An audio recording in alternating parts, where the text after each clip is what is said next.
Alright, Bruce, now it's time to design a way to mount your Explorer radiator into the Woodie opening I have there. So to pull this off, I went in here and I've got end caps that were in the plastic frame structure that held this in place in the Explorer. So I've got to have a way to make it mount to the Woodie and make it usable and removable, adjustable, and all those things. So these end caps were part of the original structure, and I've taken them off. I've cut the plates off of the brackets that held it before because they're nowhere near being used. Did some modifying on the side to get a good flat surface there. Then I took some 1/8" flat stock. It's pretty healthy enough that I can weld on so that I can build my outriggers that I'm going to hook to the Woodie.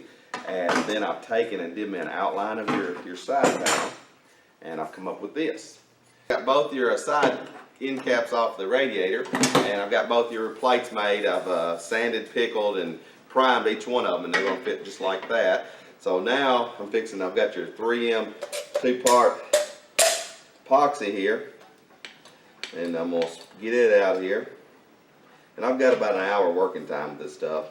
Got just a little bit left. I'm not going to use a whole lot, but I'm going to mix this up and I'm going to spread it out here. And I've got it pre-cleaned on both sides, and I'm actually going to sandwich that in between there. It's going to have a rivet through there that I'm going to buck and set in place. That way there's nothing to get loose. And then have a backing washer on the back side of it. I've got about 10 of those in each one of these. Get these in place, and then that's going to give me something to build off. I'll get it back in there, get that located, and then put me some outriggers on this, and have a real nice way to secure your radiator.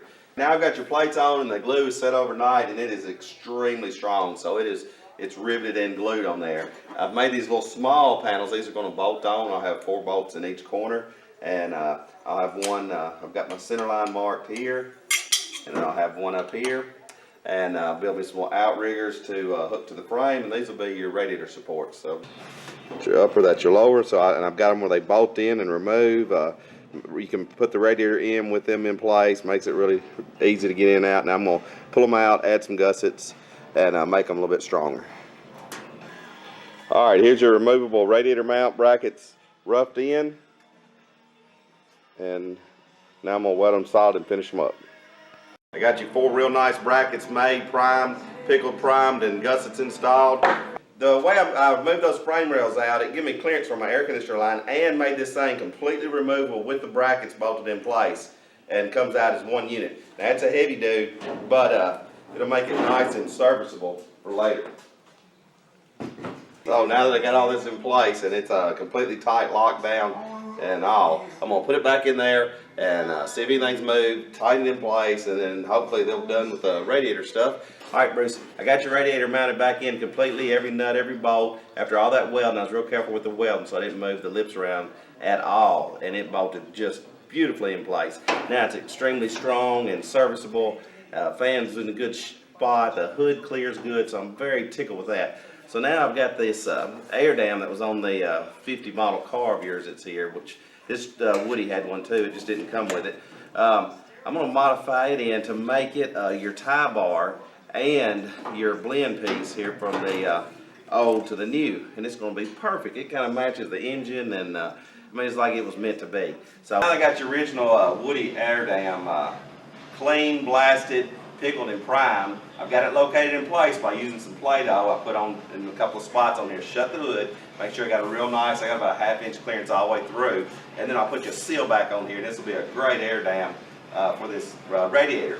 Well, I had to modify it a little bit and cut it out. It's just sheet metal, so it's got a little flimsy here for the Woodie now with that larger Explorer radiator in it. So I need to have a little air dam to lock that air back down and support in it. So I'm going to do both those with one piece. I got a piece of 3/16. I've been doing it's a lot of forming right here to get this the way it needs to be. It's got to kind of be at an angle here and ramp that air back down into the radiator, and then fit up real nice. So I'm going to come in here now and make you some little extensions that come off here to bolt to the front of this, bolt on that side. I'll tack weld it right here in place, and this piece will be nice and strong and work exactly like it did on the Woodie, and it's going to force all that air through the radiator like it needed on the Explorer. Fabricated these little plates right here on both sides, and I'll make them kind of decorative, and they'll bolt in, and your crossbar is going to bolt into that.